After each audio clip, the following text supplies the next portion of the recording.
saya di hadapan Bapak Ibu semua pada pagi hari ini bukanlah dalam hal ini saya yang expert, ya, tapi saya hanya ingin berbagi sebuah pengalaman terkait beberapa hal yang saya dapatkan dari PGP atau pendidikan bergerak, di mana dalam kali ini dan nanti sesi yang kedua, ya, yang sesi pertama kita akan berbagi aksi nyata, ya, terkait budaya positif. Ya. Oke, Bapak Ibu, sebelum kita ke permainan, karena setelah ini kita akan ada permainan, ya, di disiplin positif ini dan nilai-nilai kebajikan kita akan ada permainan. Sebelumnya kita pemanasan terlebih dahulu, Bapak Ibu. Kita akan bermain tepung pagi, siang, malam. Ya, sore skip. Ya, sore skip. Ya, sore juga boleh. Ya, pagi, siang, malam, sore, siang, sore, malam. Ya. Kalau pagi, kalau masih pagi kita semua, maka tepuknya kayak tepuk pramuka ya. Pagi kan? Karena sudah siang, jadi tepuknya 3 kali. Kalau sudah sore, ya, karena mataharinya sudah mau surut, maka tepuknya 2 kali. Kalau malam, jangan mengganggu tetangga. Tepuknya, ya. Oke, siap ya? Kita coba. Tepuk pagi, tepuk sore. Ya, 2 kali. Ya kan, sore kan? Tepuk siang, tepuk malam. Itu ganggu tetangga, tetangganya. Ya, ganggu. Oke, kita lagi. Tepuk pagi, tepuk sore, tepuk malam. Ya,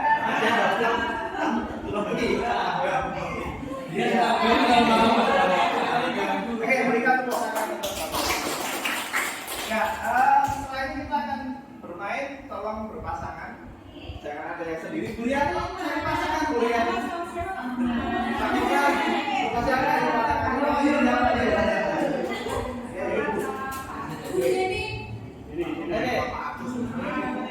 Kita akan bermain, cobalah buka. Ya, apa yang akan dibuka? Dibuka adalah tangan.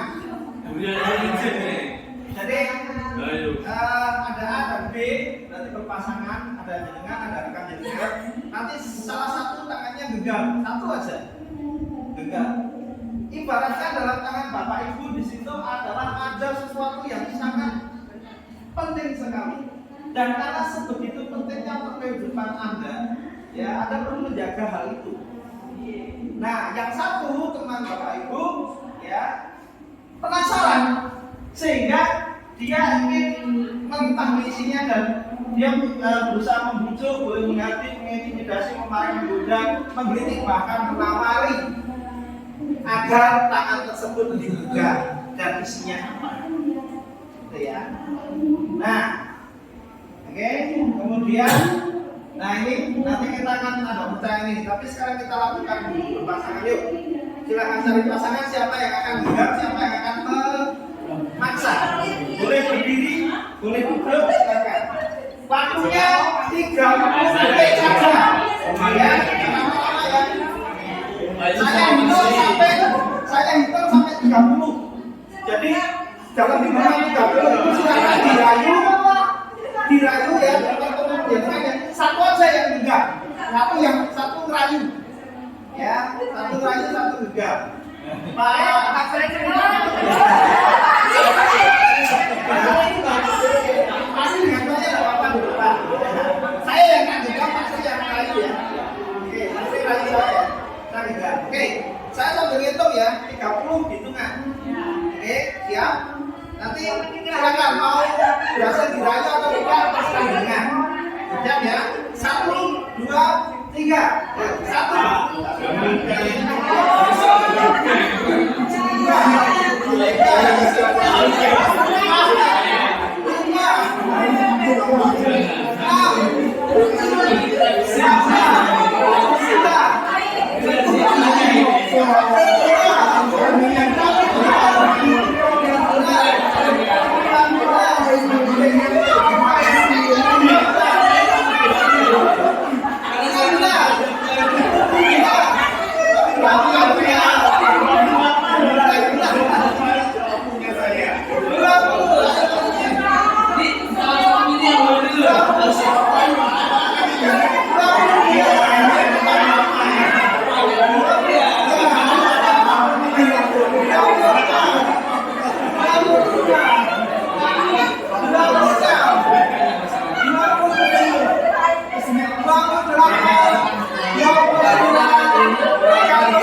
Pilihannya sama. Kasih tempe. Kamu mau ditawar satu tempe. Ya, Pak Yuri, tawar berapa tangannya beliannya tadi?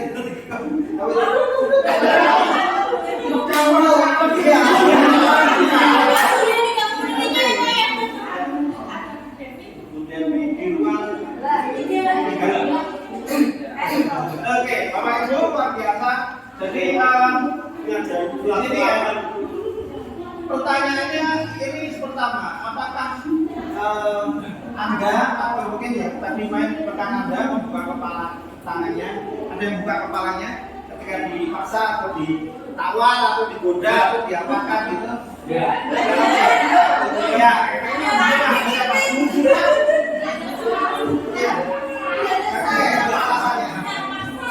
Diajak salah paksa. Oke. Buriannya kenapa nggak dibuka? Apa alasannya? Gak kasih tahu isinya apa, makanya kasih duit 100.000. Dibuka nggak tangannya dikasih 100.000? Dibuka nggak? Nggak. Kayak Pak Kudin? Enggak, karena ditawar mahal sekali, makanya belum ada. Hanya ditawar saja. Bapak mungkin ada tadi kayaknya nggak dibuka itu dirayu berarti. Ya. Saya nggak bisa layu, Pak. Oh gitu. Oke. Lagi. Jadi orang yang layu. Oh enggak gitu. Ya, jadi intinya sebenarnya Bapak Ibu, yang menggenggam tangan itu dan yang merayu tergantung siapa yang memegang kontrol. Yang menutup kepala tangan atau yang berusaha dengan segala macam cara untuk membuka kepala tangan. Ya tentu jawabannya adalah diri kita sendiri yang memegang kontrol. Ya. Nah, apakah kita akan membuka atau menutup kepala tangan itu tergantung pada diri kita masing-masing sesuai kebutuhan dasar kita. Kalau seandainya tadi Pak Komar, Pak Adin membawa uang cash 1 miliar dan di tangannya Pak Nurdin itu bendanya memang berharga, katakanlah itu misalnya surat tanah misalnya atau emas berlian misalnya, itu pasti akan dibuka, itu kan? Nah, tapi karena berbagai alasan, ya tidak. Tapi ada juga yang katakanlah dirayu sebentar, oke saya kasihkan, saya kan orangnya suka berbagi. Nah itu tergantung kebutuhan dasar kita. Kita orangnya seperti apa? Kalau kita orangnya aku, ini punya saya ya sudah. Saya nggak akan kasih. Bagaimana pun caranya, ini penting.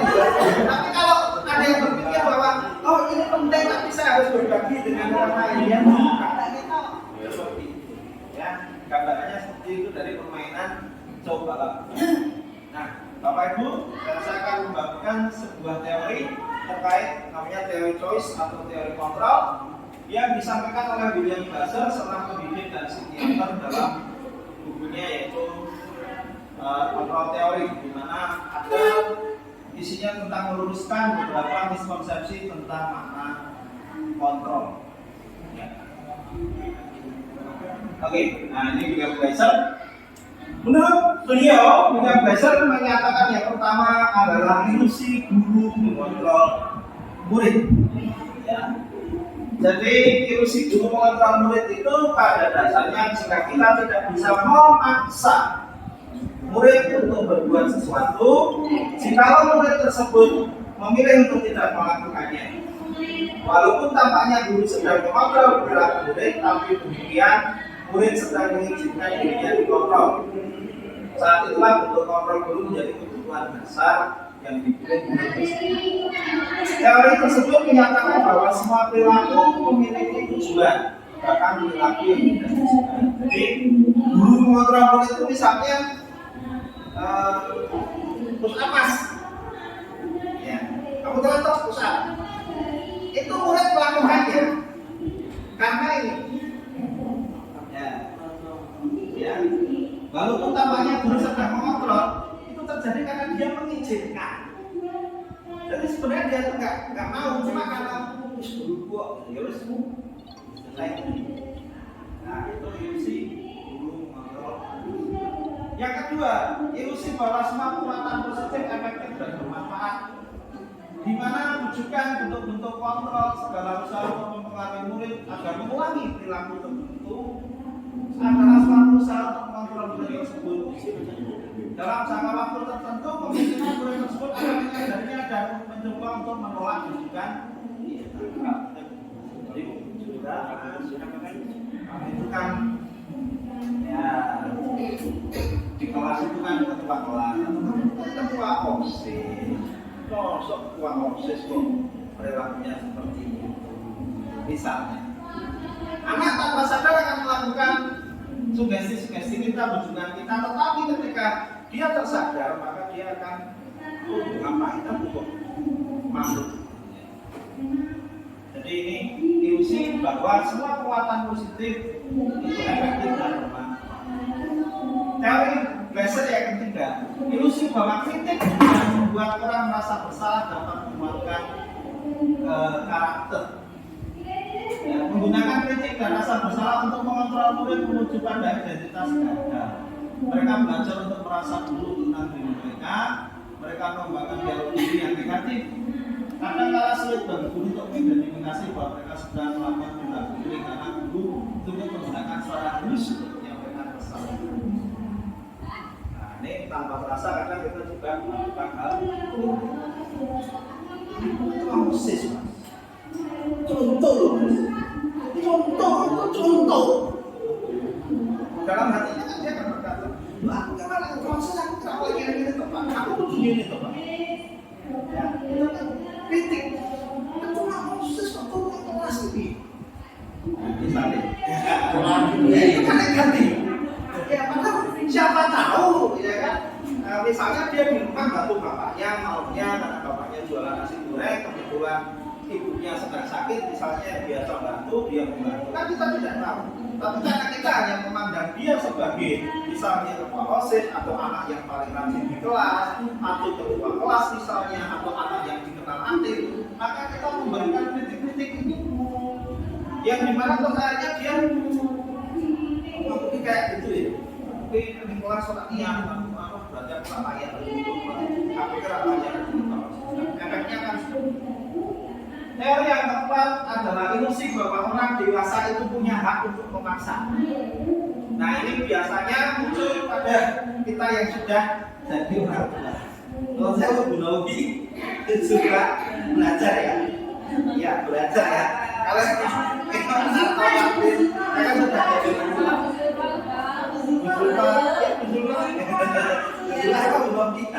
Nanti janjian ya. Banyak orang dewasa yang percaya bahwa mereka memiliki tanggung jawab untuk membuat murid-murid bukan hal tertentu apapun yang dilakukan harus dapat diterima selama ada kemajuan dasar sebuah pengukuran kehidupan. Dan saat itu pula orang dewasa akan menyadari bahwa perilaku memaksa tidak akan efektif dalam waktu panjang dan sebuah hubungan permusuhan atau tertentu. Nah, jadi biasanya kita itu memaksakan. Ya. Misalnya anggapan kita itu baik kan, niatnya sih baik. Cuma dengan kata-kata yang agak bikin memaksa itu penerimaan anak kita itu juga nantinya ya, akan menjadi hubungan yang kurang baik. Contoh yang paling sendiri, saya punya adik saya itu sekarang bekerja dulu waktu sekolah. Tiap kali dia tahu ibu saya itu ketika ada tamu ada temannya, ini cerita tentang dia tuh marah.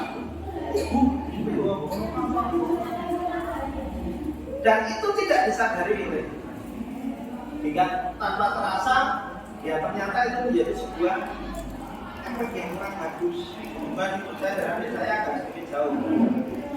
Nah, ketika kebetulan adik saya datang ke psikiater dan disarankan, akhirnya ya itu terbuka kejadian itu. Jadi dia nggak suka. Jadi belum tentu kita misalnya di kelas ada anak yang pandai terus kita ngomongkan depan orang itu masih luar biasa loh ya. Dia pandai sekali. Ya, juara satu, MAS juara provinsi. Belum tentu si anak itu akan bangga. Niat kita bagus, tapi kadang si anak perilakunya berbeda. Meskipun di depan kita dia ya senyum-senyum karena dia tidak ingin diketahui apa yang terjadi. Nah, ini disebut teori kontrol pressure. Nah, menurut Stephen Covey, seorang coach ya, pelatih bahwa seseorang itu bisa berubah dari paradigma stimulus respon kepada pendekatan teori kontrol. Bila kita ingin membuat kemajuan pelatih, itu adalah sikap untuk perilaku. Namun bila kita ingin memperbaiki cara utama kita, maka kita perlu mengubah kerangka acuan kita. Ya.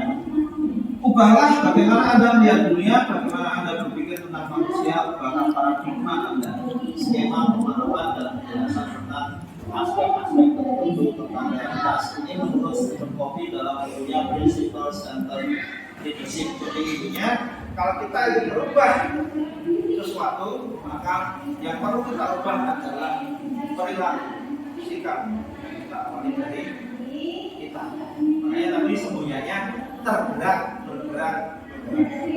Dan itu sebenarnya tidak hanya untuk kami yang bergerak, semuanya juga sama. Kalau hati kita sudah bergerak, maka kita akan berusaha untuk bergerak. Kalau kita sudah bergerak, kita akan mengajak orang lain, berarti kita bergerak.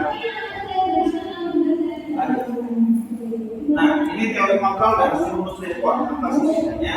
Bisa dilihat. Kebutuhannya kalau respon stimulus dan respon itu sama. Teori kontrol itu kebutuhan masing-masing berbeda. Stimulus respon semuanya dilihat sama. Teori kontrol semuanya berbeda. Dalam stimulus respon kita mencoba mengubah orang agar berpandangan sama. Jadi kadang kita sebagai guru tuh pengennya murid itu sama pemikirannya dengan kita. Nah, yang sering dulu waktu saya masih belajar, ya banyak guru saya yang kamu tuh harus begini loh, belajar itu begini loh. Nah, itu. Tapi sekarang yang kita disediakan bagaimana cara? Kadang saya masih takut untuk ke bawah itu sama anak saya itu kadang kalau nggak mau belajar. Ini sih malu, anak sih tahu ada juga pintar. Itu padahal salah. Karena kebutuhan saya masih pakai stimulus dan respon. Padahal ya anak itu kadang punya pemikiran berbeda. Ya dia mau belajar, cuma motivasinya mungkin berbeda. Ya, mungkin seperti itu. Ya, anak saya juga seperti itu kalau sudah buka HP, mau serasa apapun. Nah, makanya kita harus tahu kebutuhan dia itu sebenarnya seperti apa. Jadi stimulus dan respon ini, perilaku buruk itu sebagai suatu kesalahan. Kalau kita pakai teori stimulus respon itu sekarang itu salah. Tapi kalau teori kontrol itu perilaku itu ada peningkatan. Makanya anak yang belum di kelas itu belum tentu sukses. Anak yang ranking 1 di kelas belum tentu masa depannya sukses. Itu maka teori kontrol ini sangat penting. Ya. Nah, ini nanti akan mendukung pola pikir growth mindset. Pola pikir growth mindset itu bahwa bakat itu berkembang, bukan berkembang. Jadi nggak ada anak yang dilahirkan dengan bakat dari lahir, tapi bakat itu bisa dikembangkan. Yang tadinya tidak bisa menjadi bisa asal dia berusaha. Itu growth. Oke, nah ini kalau stimulus respon saya bisa mengontrol orang lain bisa mengontrol saya. Tapi kalau teori kontrol diri kita yang bisa mengontrol kita sendiri. Dan kita tidak bisa mengontrol orang lain. Saya nggak bisa mengontrol Bu Ambar, saya nggak bisa mengontrol Bu Neti, harus sesuai dengan kemauan saya. Bu Neti tiap Senin pakainya harus baju putih hitam, misalnya kan nggak bisa. Atau Bu Neti tiap Senin setor susu dari pada saya 3, nggak bisa. Makanya ya. Tapi kalau orang stimulus respon itu pikirannya kok kan itu harus bisa ke saya. Jadi misalnya saya lagi bikin siapa, misalnya Pasri ini, saya dari Pasri dan itu ya, pokoknya Pasri itu harus ikut saya. Apapun yang saya lakukan harus didukung. Nah itu teori stimulus respon. Tapi kalau teori kontrol kita nggak bisa. Ya, kebebasan ada pada individu. Jadi saya nggak bisa maksa-maksa Pasri. Pasri harus ikut pendapat saya. Harus menurut saya nggak bisa. Karena Pasri punya ini, punya pemikiran sendiri. Jadi siswa pun seperti itu. Saya maksa, kamu bisa bahasa Inggris.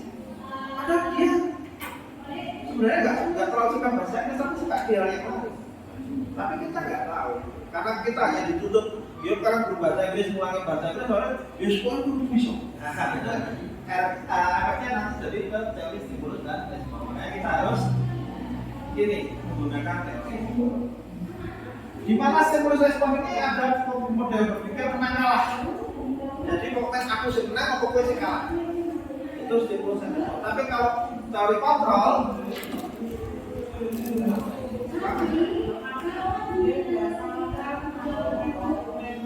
ada bumbunya. Kita pakai kayak model win-win solution. Jadi semuanya menikmati. Iya. Jadi nggak ada yang merasa terpaksa, ada yang merasa dipaksa. Jadi Valentina saya kalau diminta semuanya jadi enak kan gitu. Iya.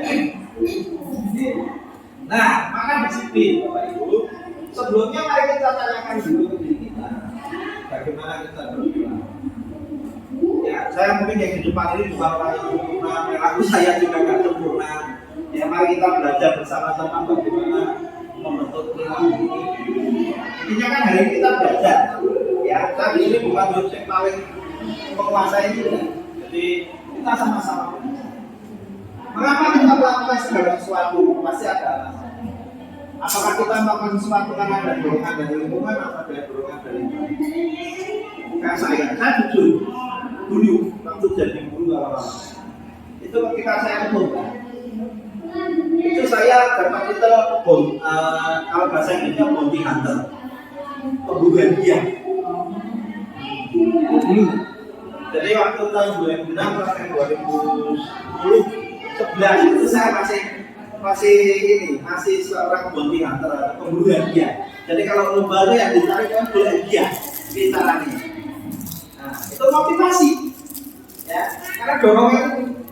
Ya, mungkin itu juga terjadi di politika dan anak kita. Ketika saya pernah ketika ngomong sama Anda, Mas, kalau kamu rajin sekolah, kalau sehari penuh tak kasih waktu untuk main game. Ya betul, dia pakai janji.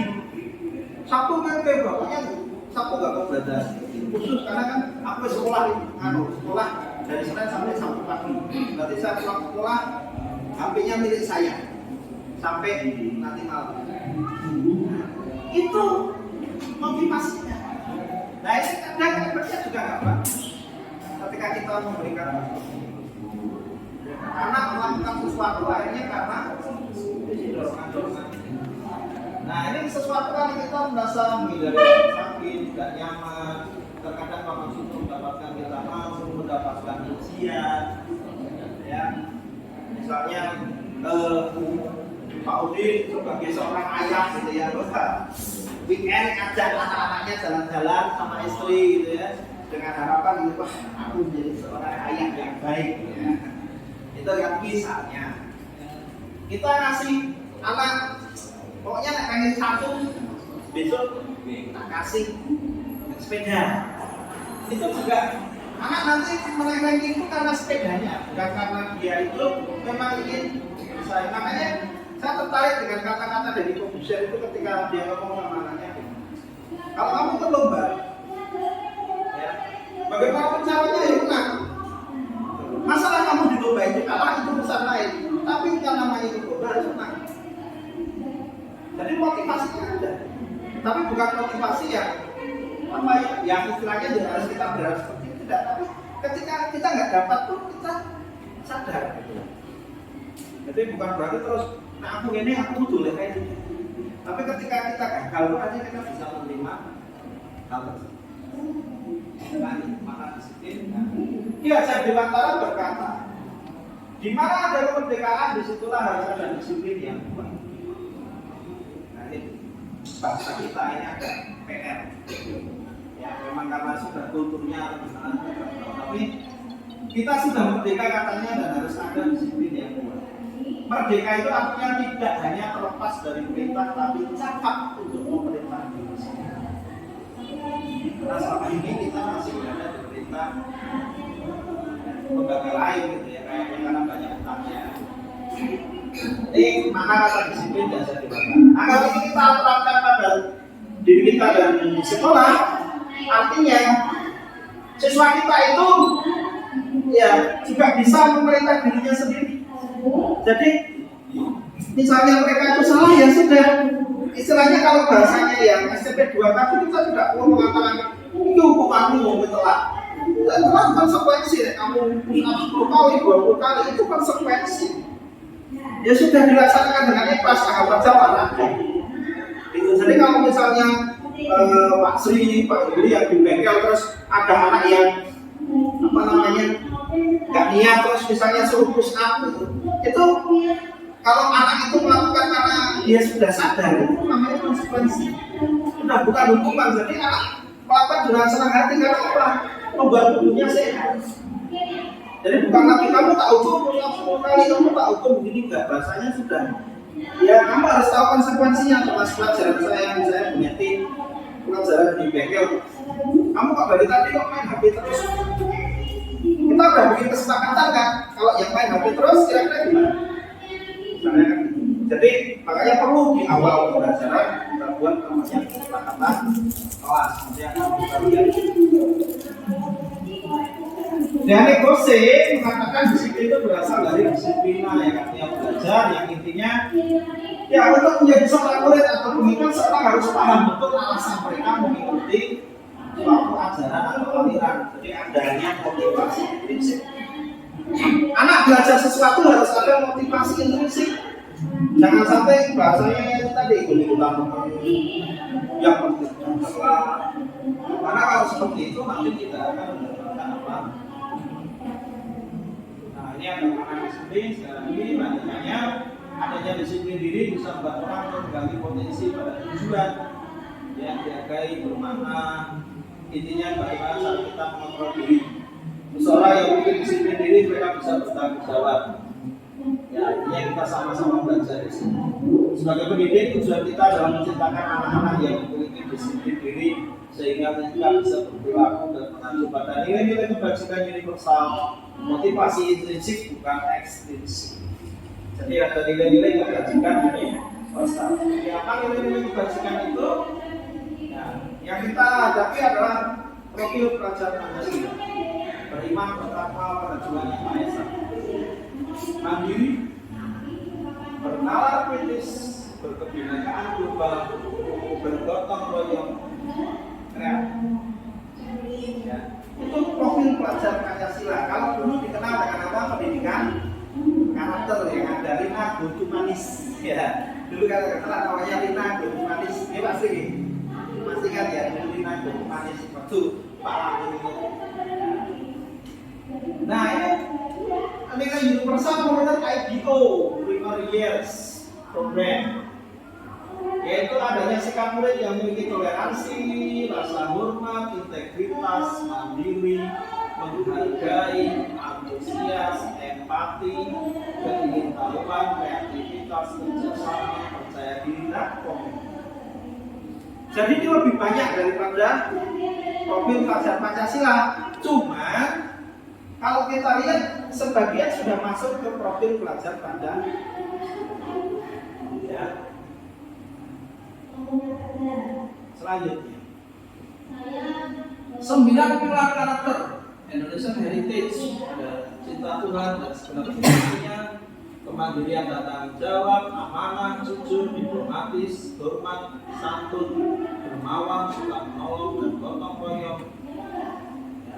Nah ini yang sudah diangkat oleh Kementerian di kurikulum pendidikan itu sebenarnya gotong royong ini adalah budaya yang sekarang di dunia sedang digembor-gemborkan dengan istilah collaboration. Jadi pakar pendidikan di dunia ini sedang membahas tentang collaboration. Padahal budaya collaboration itu di Indonesia sudah dari zaman dulu dengan istilah gotong royong. Percaya diri, kreatif, dan bekerja keras, kepemimpinan dan keadilan, baik dan rendah hati, toleransi, kedamaian, dan persatuan. Petunjuk seumur hidup dan keterampilan seumur hidup. Keterampilan hidup dapat dipercaya, lurus hati, pendengar yang aktif, tidak merendahkan orang lain, memberikan yang terbaik dari diri. Petunjuk hidup ada banyak sekali: peduli, penalaran, bekerja sama, keberanian, pengetahuan, usaha, fleksibilitas, organisasi, rasa humor, integritas, menjalani tanggung jawab, persahabatan, dan lain sebagainya. Yang selanjutnya the seven essential virtues. Ada empati, suara hati, kontrol diri, rasa hormat, kebaikan, toleransi, dan keadilan. Ini bentuk bentuk dari nilai-nilai kebajikan. Nilai-nilai kebajikan. Ada 6.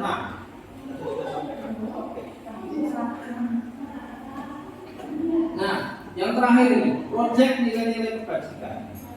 Banyak sekali, mulai dari peduli, rajin, integritas, rasa hormat, sampai harga diri, kedamaian, ketegasan, gotong royong, ini masuk terus ya, karena ini kolaborasi dan pengertian. Oke. Nah, sekarang ada pertanyaan. Mungkin nggak motivasi Anda berubah menjadi sebuah keinginan untuk hidup dengan nilai-nilai yang seperti ini? Ini mungkin nanti dijawab secara personal. Saat Anda perlu hadir di sebuah pelatihan, motivasi apa yang mendasari itu? Kalau zaman dulu kita mengabdi PAK itu, kalau dalam motivasi itu ikut workshop ya jadi kan.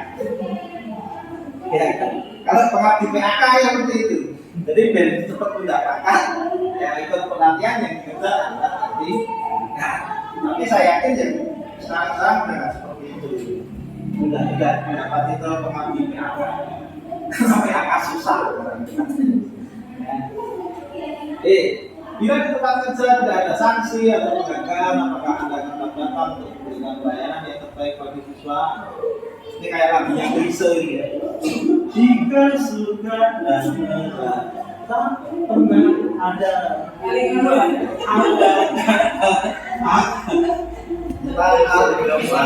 ya kan itu.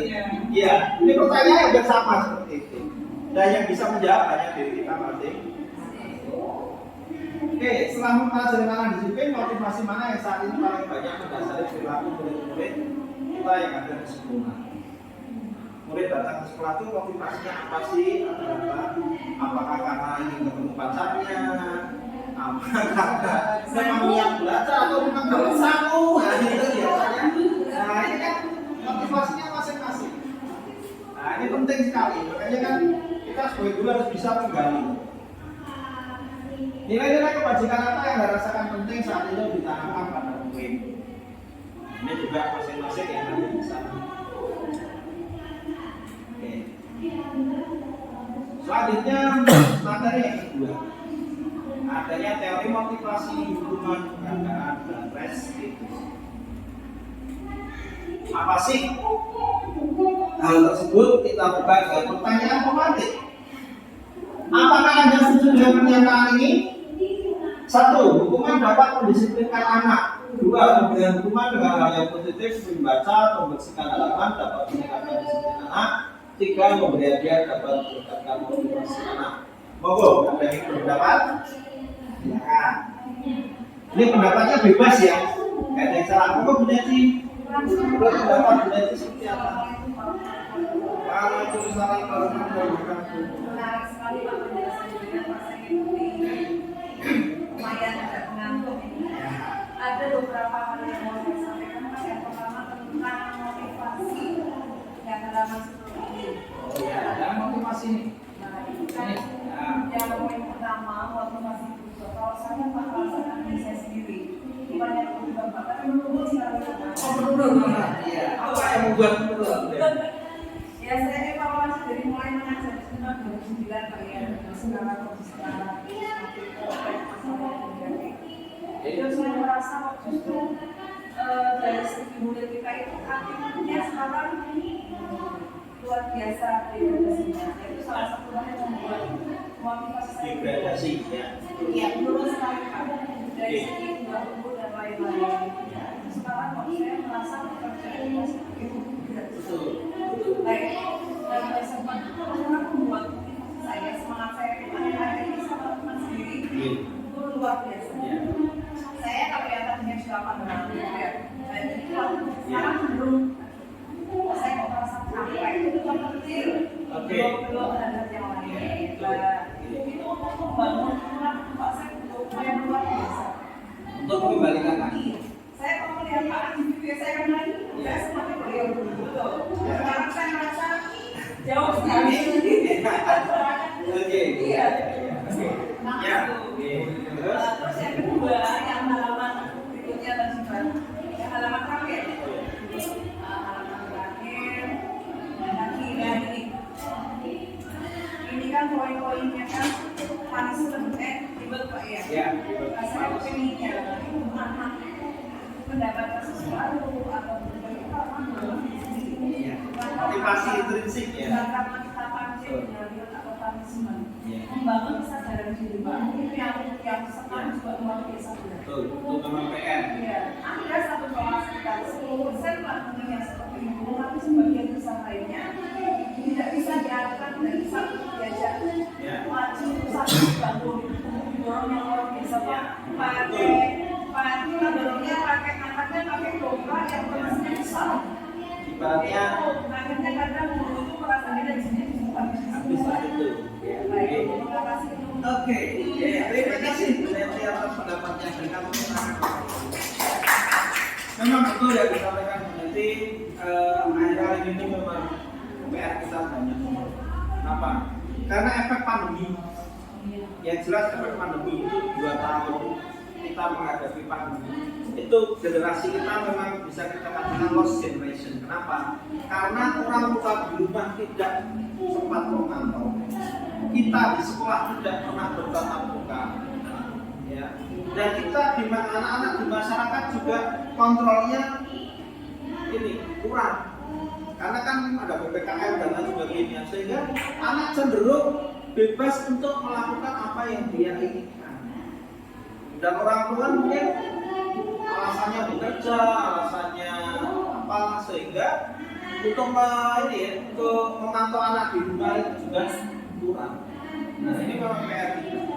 Makanya mungkin nanti perlu adanya komunikasi antara kita dengan orang tua, di mana pemantauan anak itu tidak hanya tugas guru di sekolah, tapi orang tua itu wajib. Ya mohon maaf kan sekolah sekarang itu identik kayak pendidikan.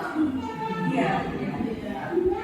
Bapak bekerja sampai jam 5, ibu kerja sampai jam 5, anak di sekolah sampai pagi sampai jam 4. Nanti kalau sampai di rumah, katakanlah, ya sudah, kok kamu udah belajar kok, jadi misalnya kamu ngapa-ngapain di rumah, terserah.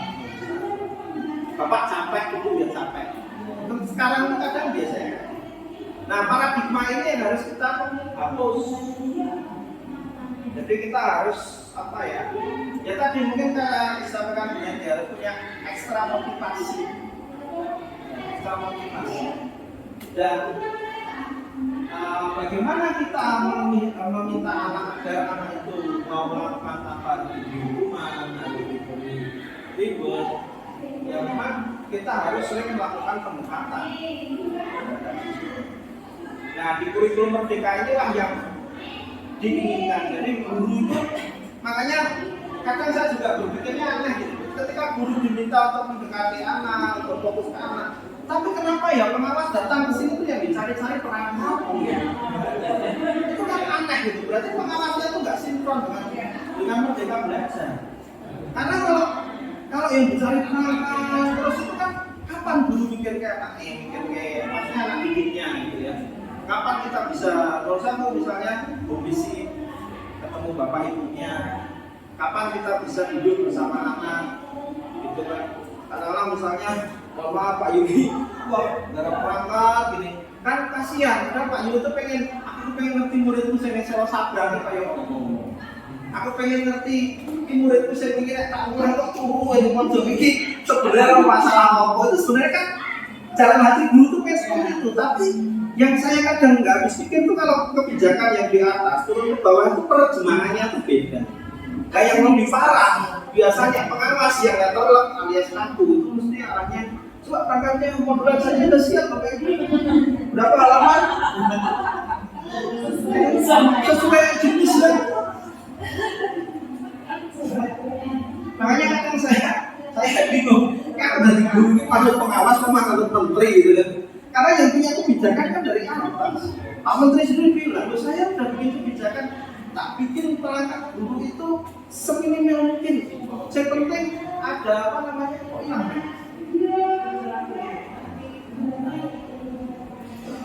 Ada apa namanya? Ada tujuan, kemudian langkah-langkah evaluasi. Kan oke betul. Tapi di bawah itu, waduh, terjemahannya sangat luar biasa. Karena saking pintar pengawasnya. Nah, oke. Nah, ini Bapak Ibu, kita lihat pertanyaan ini. Kalau kita Bapak Ibu setuju nggak dengan hal ini? Reward and punishment setuju nggak? Udah, belum pikir. Kalau saya sebagai cari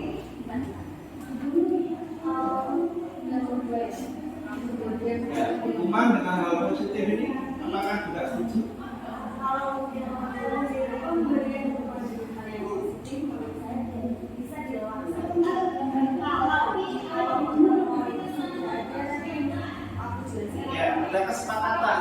Ketika ada kesepakatan, karena juga bisa menyadari oh saya salah. Jadi konsekuensi yang harus saya lakukan adalah seperti itu. Itu kan sebenarnya komunikasi dari hukuman positif, tetapi kan karena sudah kesepakatan akan jadi Ya, oke. kemudian untuk memberi hadiah dapat meningkatkan motivasi.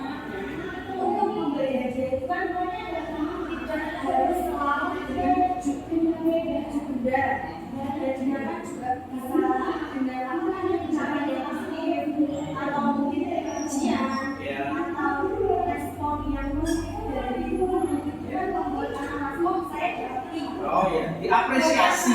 Ya. Mengapresiasi siswa, betul ya. Oke, terima kasih Bu Novi. Jadi betul sekali yang disampaikan. Cuma istilah hukuman itu kalau sudah jadi kesepakatan hilang. Karena namanya kita sudah sepakat itu bahasa udah nggak ada hukuman, tapi konsekuensi.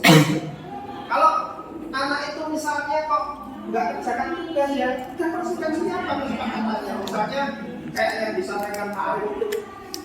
Jadi yang paling cepat ya wes otomatis dapat nilai bagus. Meskipun kadang yang digarap tidak selalu bagus. Tapi itu paling tidak tadi disampaikan Bu Novi memberikan apresiasi. Anak tuh ingin dilihat. Jadi dia muncul percaya dirinya. Harapannya besok-besok ketika mengerjakan jauh lebih.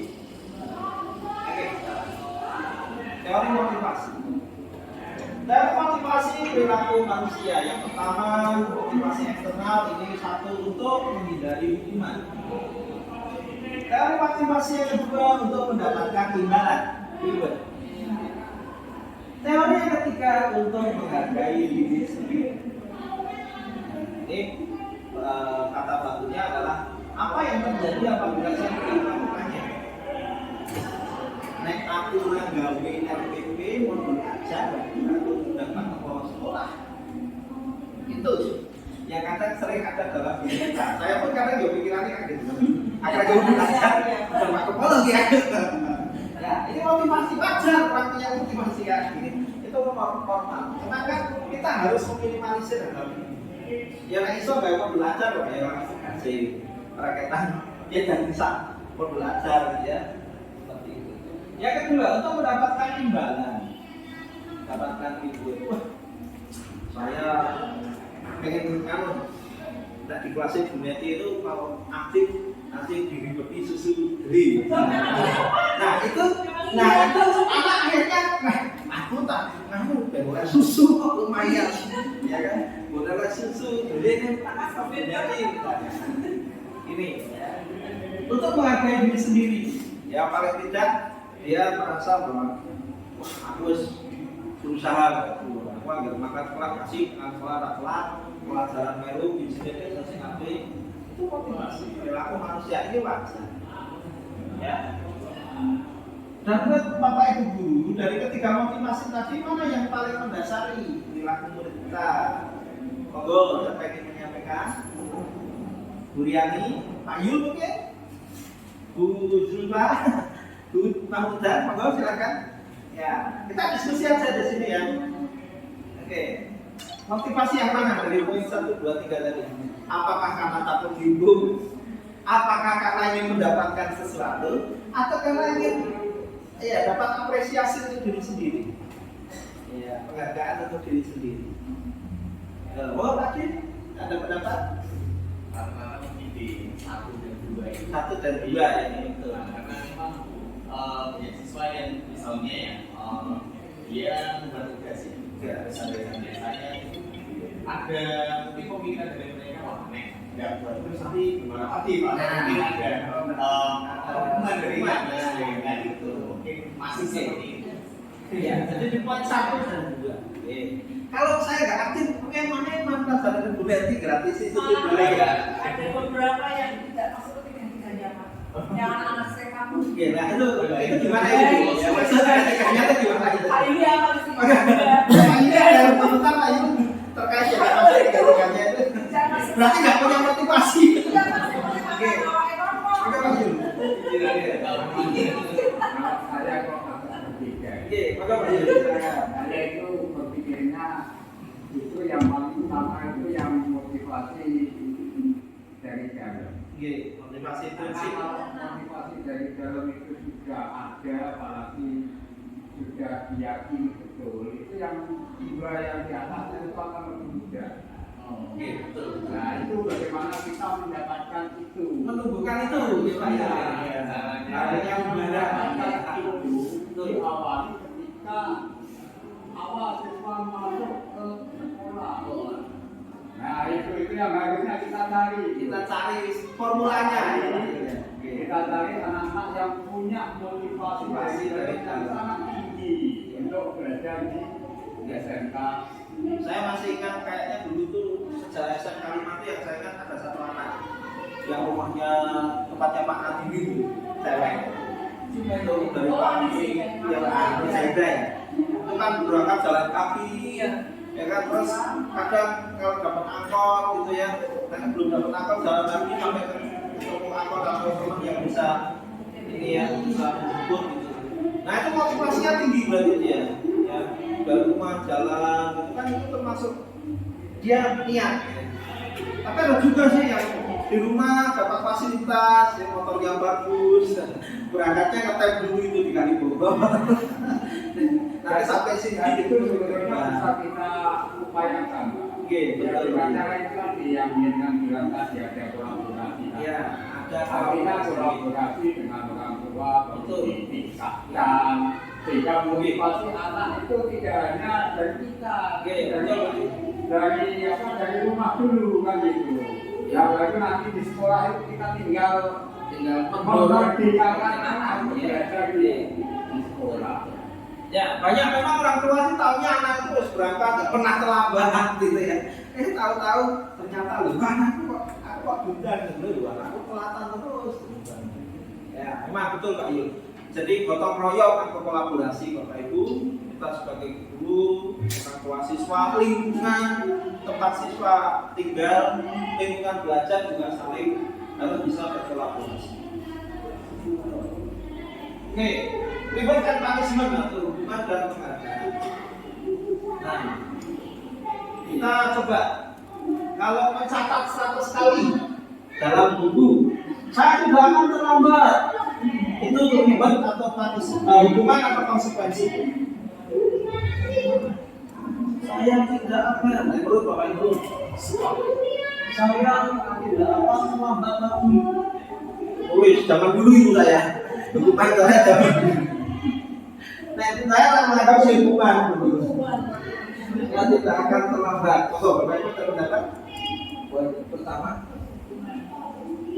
hukuman. Oke. Lari keliling lapangan basket 2 kali karena terlambat hadir. Hukuman atau konsekuensi? Keliling lapangan. Kalau ini anak SMK harusnya sebuah konsekuensi. Kan biar nggak lembek. Ya kan? Sekarang anak SMK itu apa? Banyak diprotes katanya dari sini. Wah, misalnya lembek. Kerja dikit sudah nyerah. Nah ini mungkin PR kita untuk menjadikan hal ini sebagai konsekuensi. Akhirnya apa? Mereka merasa kalau keliling lapangan itu sehat, ya kan? Jadi tujuannya biar sehat gitu aja. Di luar pelajaran olahraga kan. Boleh diminta untuk pertama tidak pakai masker. Ini apa? Hukuman. Menggantikan kertas tugas teman yang dicoret-coret. Konsekuensi. Membersihkan tumpahan air di meja tulis karena tersenggol. Membersihkan. Konsekuensi. Meminta murid tidak mengenakan sepatu seharian di sekolah karena tidak pakai sepatu hitam. Hukuman.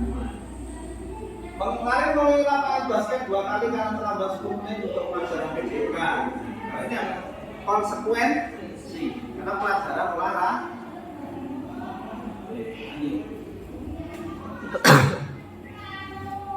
Nah, hukuman konsekuensi. Ini hukuman ini. Nah ini ya saya malah senangnya nanti kalau bisa jadi konsekuensi ya, bukan jadi hukuman, sehingga anak itu seperti yang diinginkan Budi, mentalnya kuat, fisiknya kuat.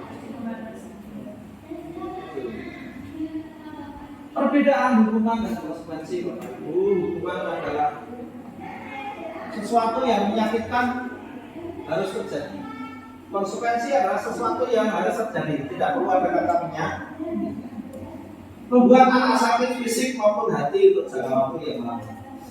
Membuat anak merasa tidak nyaman dalam jangka waktu yang pendek. Nah, ini kadang, mohon maaf, biasa pernah ngobrol dengan beberapa rekan itu ada yang bilang ketika di lapangan sesuatu ada yang cemoplos. Ini tempat di lapangan. Ada yang benar ketika pas ngobrol-ngobrol. Ya, ada yang seperti itu. Ya, dulu itu PR ya, PR. Ya, PR. Nah, makanya kan bagaimana mendekati mereka itu tanpa harus cangkeman. Iya. Nah, ya, anak membenci kedisiplinan kalau dihukum. Kemudian anak akan menghargai disiplin jika adanya konsekuensi.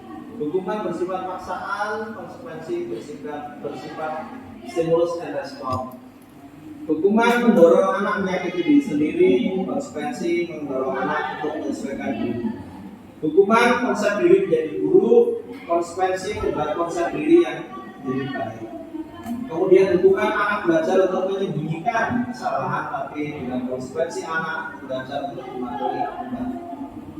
Hukuman muncul rasa marah, bersalah, dipermalukan, merasa tidak dihargai. Konsekuensi kehilangan hak, dibuat tidak nyaman, diasingkan untuk sementara.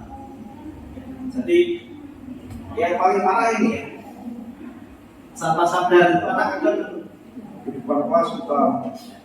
Makanya saya pernah kita sharing aja, kita pernah di kelas itu tanpa sengaja saya masuk, tiba-tiba ada suara dari belakang, kaleng gitu, buanter, kaleng gitu kan. Katanya saya duduk, orangnya udah duduk semua, tapi suaranya banget. Siapa ya tadi yang bilang kaleng kan? Yuk. Ya udah, kalau nggak ada yang mau ngaku, nanti kita ajak ke lapangan bersama-sama berjemur. Wah, ayo ngaku. Ayo ngaku, siapa saya ngomong kaleng? Mana aku ngomong kaleng, mana tak pakai sih? Dari belakang kau ada yang nunggu, saya bawa mas tak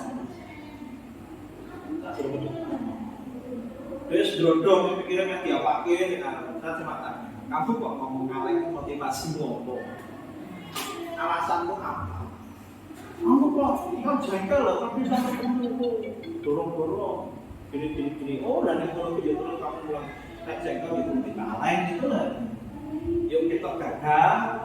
Ya enggak sih Pak, cuma emosi sesaat. Berarti salah kok kalau mencontoh seperti itu. Oke Pak. Oke, nah dibaleni dia pakai. Kalau lagi saya Pak. Saya apa istilahnya rela untuk diberi hukuman bahasa dia masih nyebut hukuman. Oke, disekseni sak kelas ya. Ya, nanti kalau dia bilang kaleng lagi, tak suruh nyanyi 10 kali. Ya Pak, suruh joget. Nah, dari situ anak terus sebenarnya tak suruh. Ya, mungkin kalau waktu itu saya nuruti emosi, karena biasanya kalau saya dengar kata kaleng, kantor itu kan anak apalagi kan, kamu maju dari, jangan jongkok. Misalnya, itu saya yakin dalam hati anak itu berdedek. Contoh ini hanya contoh. Saya yakin di sini nggak ada kayak gitu. Nggak ada yang salah. Ini Pak.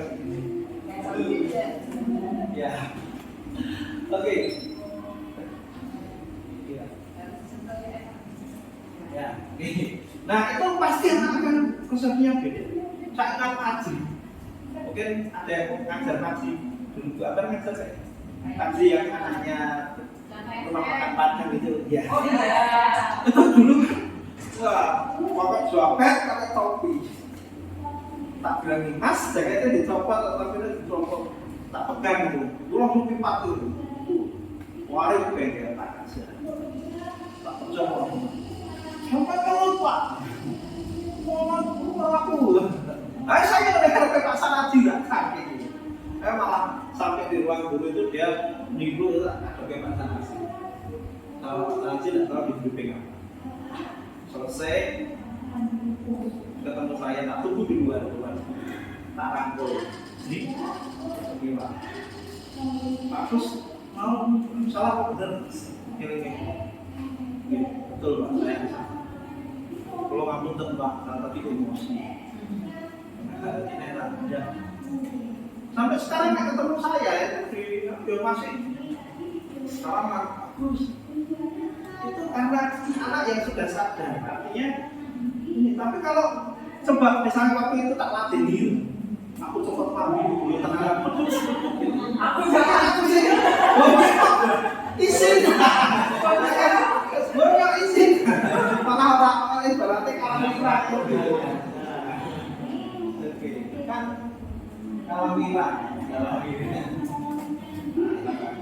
makanya kalau bisa kita menghindari ucapan-ucapan yang di hati anak itu kadang nggak terasa.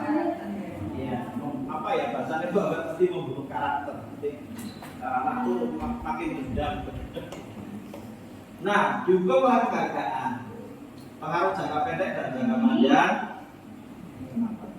Penghargaan tidak efektif, penghargaan bisa merusak hubungan, penghargaan mengurangi ketepatan, penghargaan menurunkan kualitas, penghargaan menurunkan kreativitas, dan penghargaan mendukung.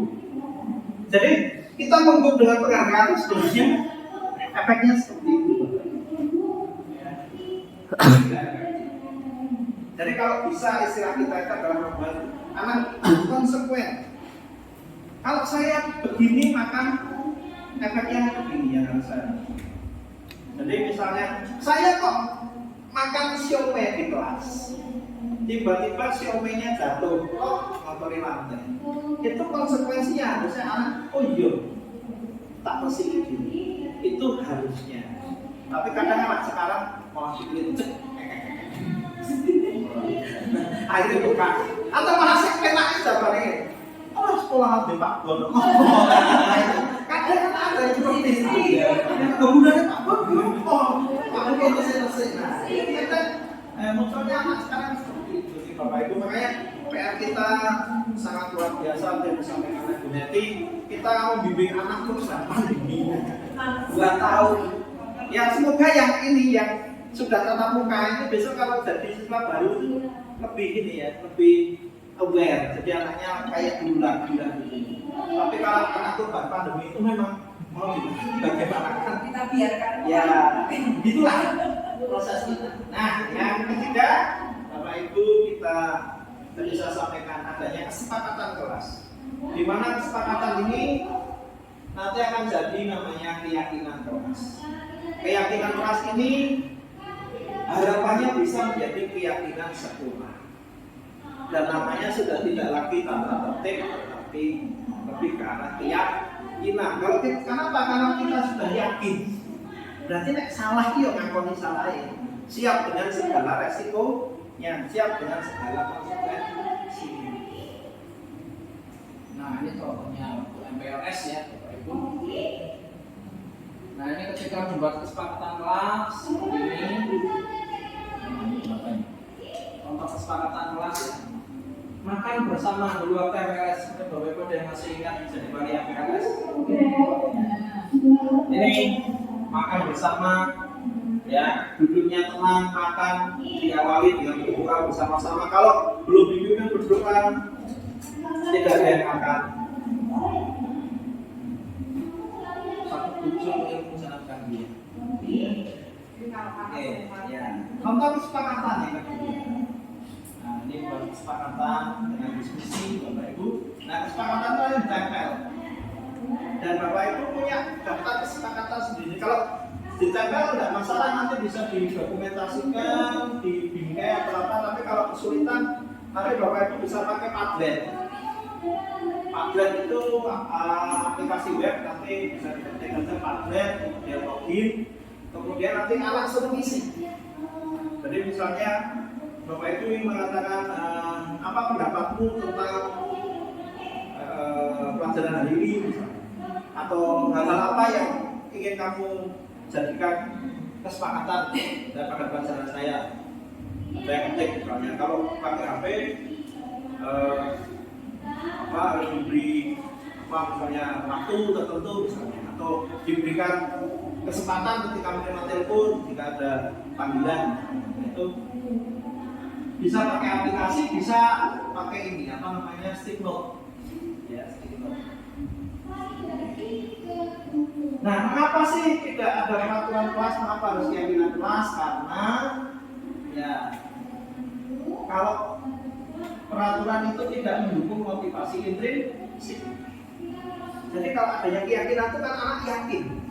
Kalau yakin, tadi sampaikan Pak Yudi, motivasinya dari dalam itu muncul karena udah yakin. Dan kesepakatan bareng. Bukan kesepakatan saya yang punya aturan itu, tapi ini kan kesepakatan kita bersama. Itu namanya keyakinan kelas. Untuk mendukung motivasi intrinsik, kembali ke keyakinan yang lebih menggerakkan dibandingkan keserakahan kelas. Jadi 3M pada saat pandemi itu, kalau itu sifatnya paksaan ya anak tetap gel gitu ya. Tapi kalau sudah dibuat jadi keyakinan, ya anak akan menjalankan. Right. Keyakinan kelas, contohnya kami dan guru, kami guru dan murid saling menyayangi dalam artian dia seperti orang tua, ya. Yang single jangan menyayangi dalam arti yang lain ya. Takutnya nanti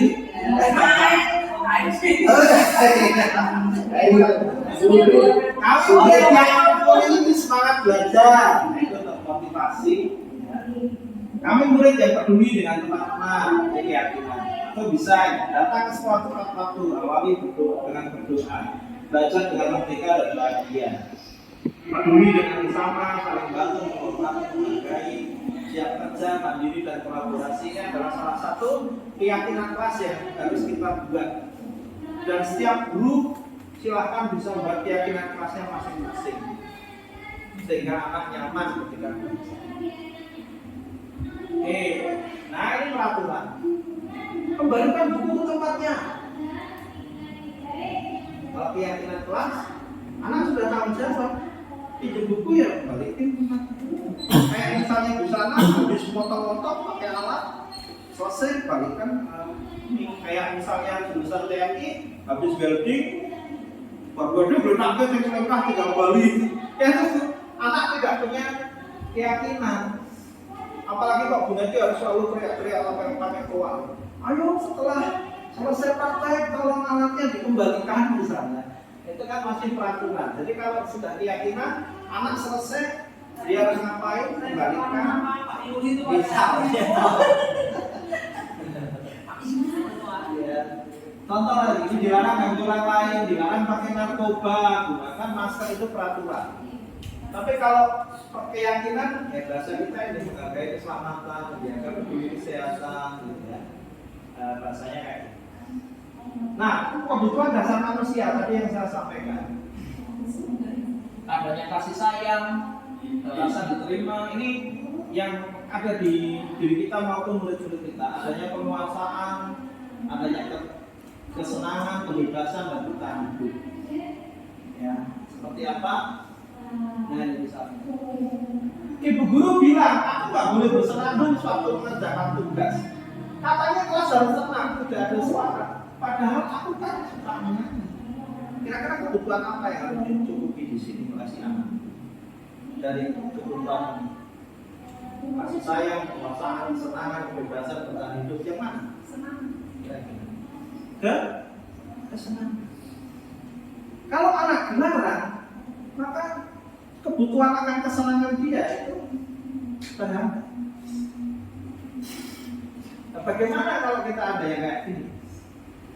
Kita berikan pengertian, bahkan kalau perlu dicarikan waktu.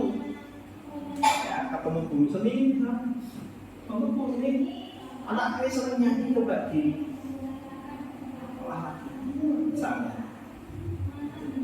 Ya. Karena kalau kita lagi pelajaran nyanyi, dia akan dalam hati ya dalam hati ya Allah aku pak nyanyi kok rawleh padahal dia seneng nyanyi Harus ini langsung cari. terus ini ibu guru tidak menyapa aku hari ini padahal aku pakai jepit rambut baru kebutuhan apa ya iya ya kan ini yang mana kasih sayang ya ini kan penting loh penting loh kadang ada anak yang mau dididikan kita nggak tahu misalnya ya BB itu mau dibutuh pak Ujian ya kayak gitu ya ya tapi negara senang deh pokoknya bagi dia senang nggak merasa disindir oh habis itu kandel pak ini kan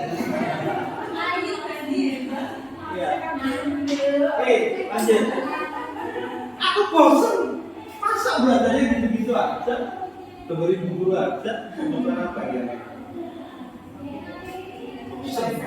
bebas ya dia pengen mungkin nonton film dia pengen pakai media apa gitu ya aku sebel gambarku nggak rapi malah berburu begitu teman-temanku di depan kelas apa kira-kira kebutuhan apa yang dia rasakan dari ini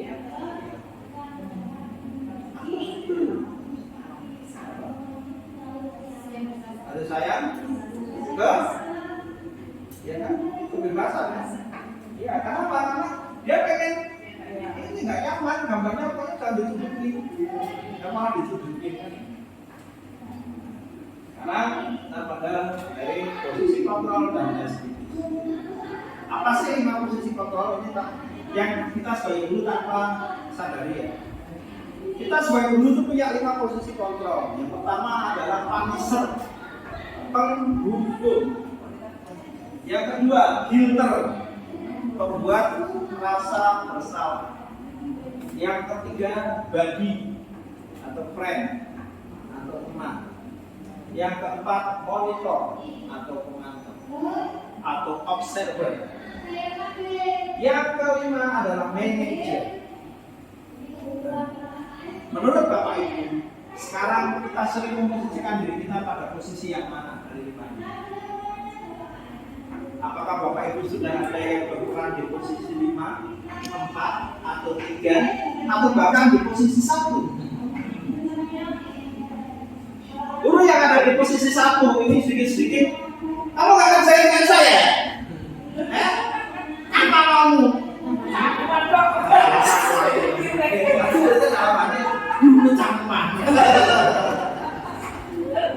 Iya kan?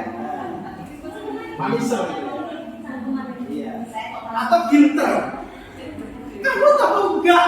Ibu ini sudah berusaha loh bikin materi capek-capek sampai ibu nggak tidur. Lah kok kamu malah jomblo?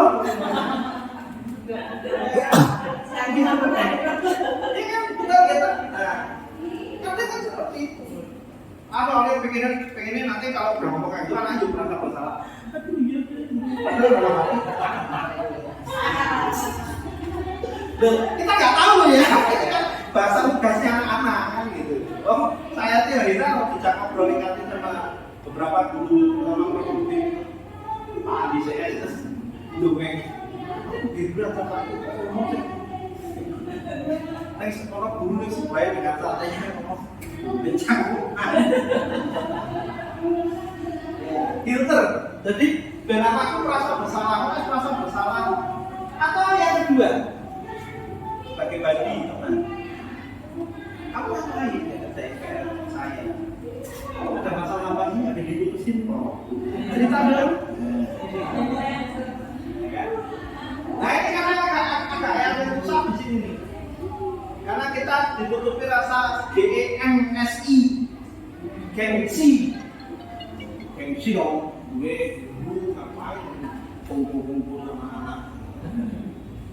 Padahal kalau kita di khusus ini tuh nanti keempat limanya enak. Ya, saya kayak nanti ada anak yang kalau pelajarannya kok selalu gak fokus. Itu kan kalau kita di posisi 1 dan 2 kan anak jadi harus feeling. Harus feeling kan artinya aku gak mau pelajaran benar. Pak Yuli wae. Kalau nak kalau Pak Yuli nak cacak soto. Misalnya, aku ya bisa aja. Jadi dengan bisnis kita, kamu nggak fokus apa mas? Tes bela aku ya. Saya ingat dulu ya, sering kayak gitu Pak Topik. Saya pernah lihat Pak Topik itu ada anak KSM yang blok. Nah Pak Topik, saya lalu tak nyoto. Habis dari nyoto, kena masalah. Terus dan si anak, ya efeknya berubah. Yang keempat, monitor atau komando. Oh ini, saya ucap. Ya, tadi yang saya sampaikan, jadi hukuman pakai kata-kata berubah, ya tadi saya sampaikan. Nah, pinter itu kecewa dengan kamu. Aku kecewa denganmu. Pinter. Pikirnya nek muni kecewa ya anake ora merasa aku salah padahal udah. Nah, ini berarti ya. Ayo. Udah, enggak tulis. Kamu habis putus toh. Sama siapa? Nanti tak bantu deketin lagi. Tak carikan. Adanya persuasif. Nah, ini yang monitor, mengawasi. Pada saat mengawasi kita tanggung jawab atas perilaku orang-orang yang kita awasi. Posisi pemantau berdasar pada peraturan dan konsekuensi. Jadi kalau kita sebagai monitor, ketika anak salah, nah kita ada kesepakatan apa? Kamu ingat? Ya, sampai Pak aku sudah bawa kamu apa konsekuensinya? Misalnya, ya konsekuensinya harus itu Pak. Nah itu kita sebagai monitor. Selanjutnya manajer. Nah ini yang paling penting. Kita sebagai manajer adalah dimana guru berbuat bersama dengan murid, mempersilahkan murid untuk mempertanggungjawabkan perilakunya, mendukungnya agar menemukan solusi atas masalahnya sendiri. Kamu kok nggak pernah? Kamu kok selalu terlambat? Kalau masuk kelas saya kenapa mas? Saya aku pak. Kalau jangan, bapak itu selalu sekali dulu. Data kamu di rumah nggak salah? Enggak pak. Kenapa? Karena saya kalau pagi nggak cepat bikin sarapan. Terus sebagai kita manajer, nah kalau kamu misalnya nggak sarapan terus sama kamu anteng, kamu ada uang satu, iya pak. Sebelum sampai sekolah sarapan itu update, pegang misalnya. Jika kita ingin mengingat murid kita jadi manusia merdeka, maka tidak betul-betul kita mengacu pada institusi yang dapat menjadikan murid kita seorang manajer bagi dirinya sendiri. Jadi kalau ada masalah, kita bantu dia untuk mencari solusinya, sehingga dia akan berubah menjadi anak yang baik sesuai yang kita. Nah, kita ada di posisi kontrol yang mana tadi kita sampaikan. harapan saya kita sudah mengawali jangan di posisi 1 dan 2, tapi mulai dari posisi 3, beranjak ke 4, kemudian terakhir ke posisi 5. Cuman ya itu tadi, kadang kita terkendala oleh aturan-aturan yang sifatnya tadi apa bahasanya portofolio atau dokumen gitu ya. Pengen ini ngono, dokumennya satu. Rumah muda pengen ini home visit, lain ditagih kalau pengawas. Kode ajarnya kan aku, tak tunggu sudah seminggu kok belum jadi-jadi. Bisa. Nah, nih kira-kira posisi kontrol yang mana Bapak Ibu nih? Suatu hari kami berangkat sekolah dengan naik motor sampai sekolah tepat waktu, tapi setelah diteliti topinya Adi itu ketinggalan. Ya di rumah Adi memutuskan untuk kembali pulang dan mengambil topi itu, padahal jarak dari sekolah ke rumah itu 15 menit. Dan setelah sampai ke sekolah ternyata sudah telat, gerbang sekolah sudah ditutup. Yo, siapa yang ingin memberikan pendapatnya? Mau di posisi yang mana? Kalau di posisi 1, gue gak peduli, lo telat, yo telat. Jongkok. Misalkan, itu kan posisi 1. Posisi 2, aku kecewa sama kamu kamu di atas saya tuh anak yang datangnya tepat waktu terus ini kok kendala tepat waktu, kecewa.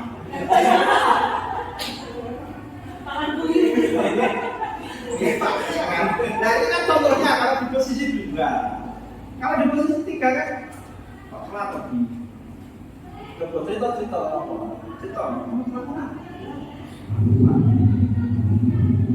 kalau di posisi yang mentok tadi di apa tenang, apa senang, dan yang kesalahan kan nanti konsekuensinya terlatih. Iya, contoh jadi balik jadi itu posisi keempat sekaligus nanti kali 5. Kita cari solusinya juga segini di BMWR misalnya kalau jalan topik ketinggalan, saya itu kopi lurus, sisi dokumentasi, sisi rumah. Nah ini suka ketinggalan kalau tas, kalau kopi rasa bandi. Karena jalan kopi lurus ketinggalan apa ya maksudmu kan gitu. Kalau lagi ini menyarankan, itu bukan itu kamu betul. Ya Bapak Ibu, jadi harapan kita kita harus ada pada poin 3, 4 atau 5. Yang terbaik adalah posisi ini. Nah, kita akan berbahas tentang segitiga restitusi. Apa itu segitiga restitusi? Segitiga restitusi adalah segitiga di mana kita itu ada 3 poin, yaitu menstabilkan identitas, kemudian menanyakan keyakinan, kemudian yang terakhir adalah waktu yang langsung dia baca dari sini. Ya, ini contohnya. Nah, ini videonya masih video dia. Nah, videonya. Saya bisa diganti merasa. Ini belum saya edit tadi.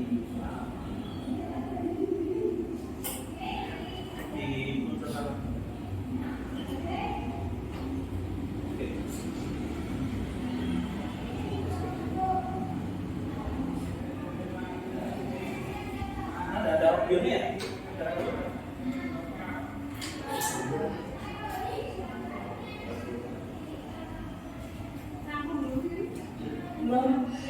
Sudah nyetel video.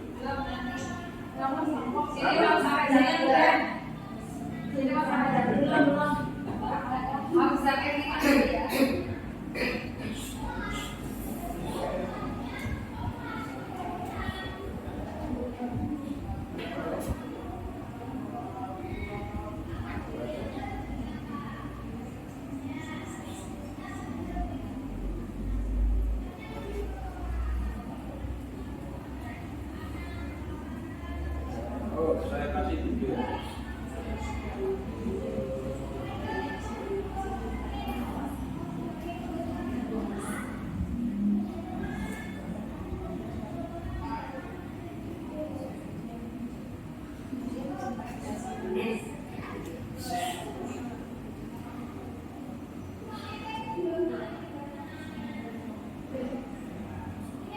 Ini hanya contoh ya, sampel aja, sampel video yang kasusnya sudah tidak nyata.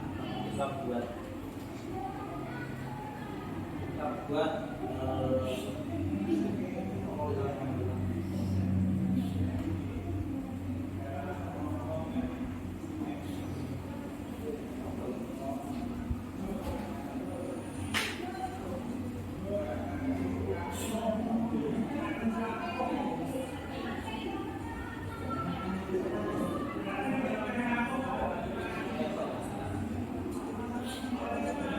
ya, itu sampel sebuah video di mana ada anak yang dibully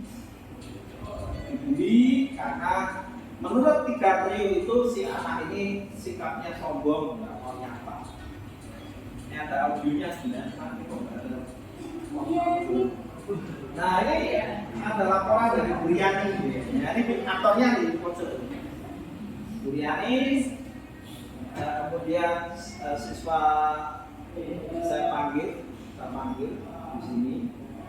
Nah ini adalah proses untuk menstabilkan identitas.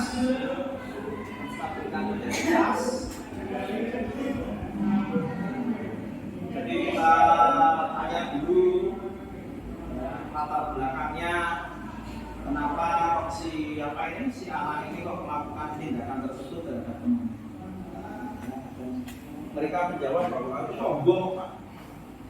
Ini sebuah narasi ya, bukan kisah yang sebenarnya. Tapi mungkin saja realitanya pernah ada. Cuma nggak disiram mungkin, bahasanya pakai sosmed mungkin ya, tapi ini contohnya disiram. Nah, anak di sini kita ajak untuk menyadari apa yang mereka lakukan, bahwa dengan mereka itu mengetahui tindakan yang mereka lakukan itu adalah sebuah hal yang keliru, maka mereka ini ya mengakui kesalahan dengan sendirinya. Artinya kita tidak menjudge, kita tidak menyalahkan. Itu namanya menstabilkan identitas. Kalau kita tadi menggunakan posisi kontrol sebagai penghukum atau apa tadi buat atau bersalah, pasti kita akan memarahi. Tindakannya dikebirkan kok sosokan, oke? Itu kan biasanya kalau kita di posisi 1 juga kan. Nah, tapi di sini kita minta anak untuk bercerita, untuk mengungkapkan pendapatnya terkait alasannya kenapa kok dia melakukan itu. Kemudian kita arahkan ke keyakinan, ya. Jadi keyakinan yang sudah kita sepakati di kelas, di sekolah itu seperti apa?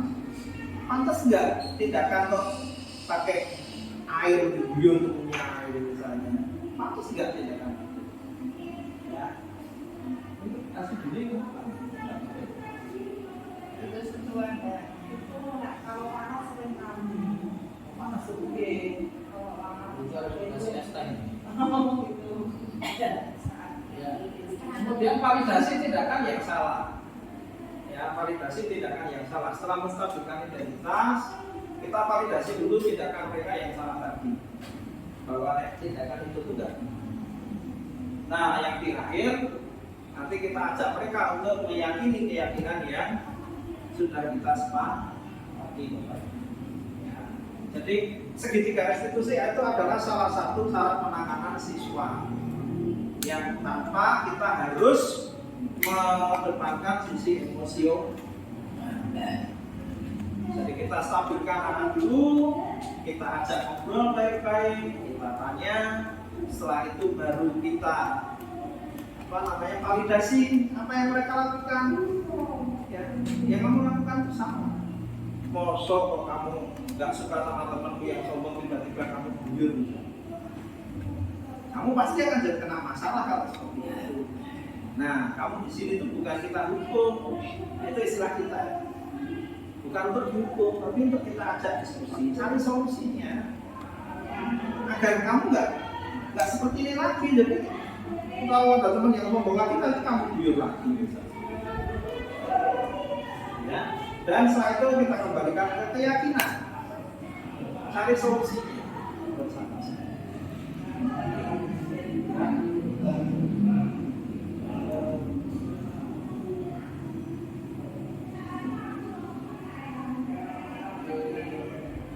Kita kembali lagi ke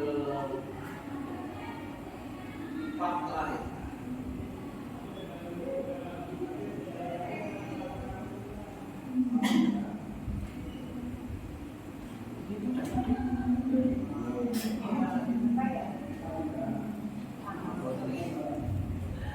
Iya, oke.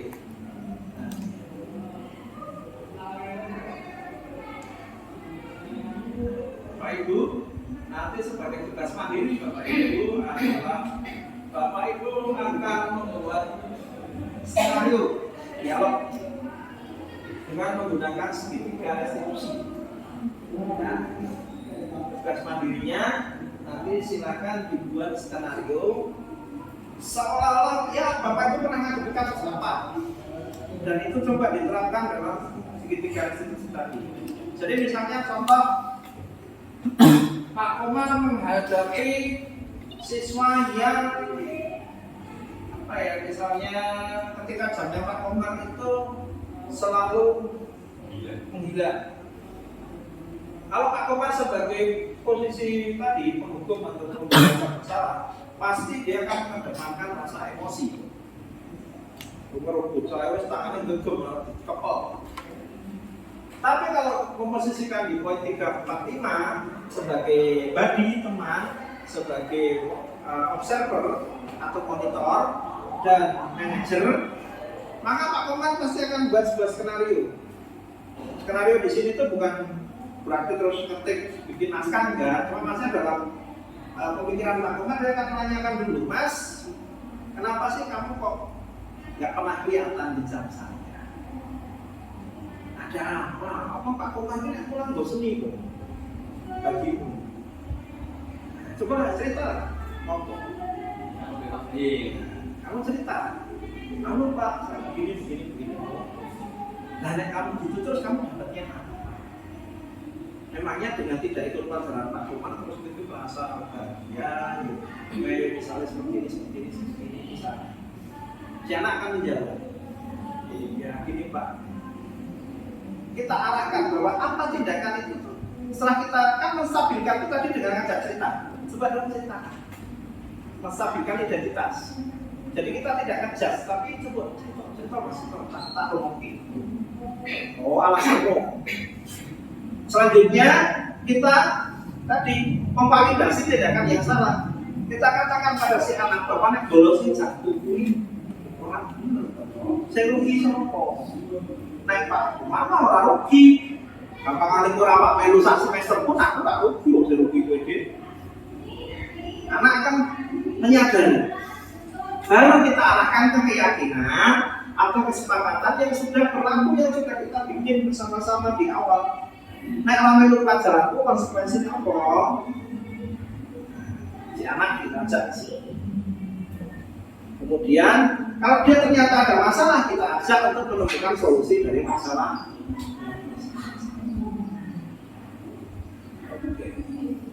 Gak terasa ya, gak ada satu jam lebih, Asep. Iya. Oke Bapak Ibu, mungkin kita bisa diskusi lagi untuk lain kali. Karena waktunya sudah 1 jam lebih, kita sesi 2 nanti untuk pembuatan media pembelajaran. Ya. Apabila di sesi pertama ini ada hal yang kurang berkenan, sekalian bisa mohon maaf Bapak Ibu. Nah, di sini saya hanya ingin berbagi, ingin mengajak Bapak Ibu untuk bagaimana kita belajar bersama-sama, kita belajar bersama-sama. Mungkin kita bukan guru yang sempurna, tapi dengan kita bersama-sama, insya Allah hal-hal yang tidak bisa kita lakukan akan menjadi sebuah kesempurnaan. Karena prinsip bangsa kita yaitu gotong royong atau kolaborasi di kurikulum merdeka ini harus kita sering lakukan. Kolaborasi tidak harus antar mapel, harus jadi satu, itu tidak harus seperti itu, tapi kolaborasi dalam banyak hal. Misalnya dalam menghadapi siswa, ya misalnya saya ngajar di TNI, kemudian Bu Neti, guru TNI, saya bisa kolaborasi dengan Bu Neti, dengan Pak Yudi juga terkait dengan permasalahan anak misalnya. Oke, itu saja saya akhiri. Wabillahi taufiq wal hidayah. Assalamualaikum warahmatullahi wabarakatuh. Oke, kita sebentar lagi ke sesi 2 tapi istirahat dulu 10 menit. Monggo yang mau minum dulu. Karena setelah ini kita akan praktek Canva. Semoga ini LCD-nya bisa dipakai ya. Dan ada LCD kan juga. Itu yang di report.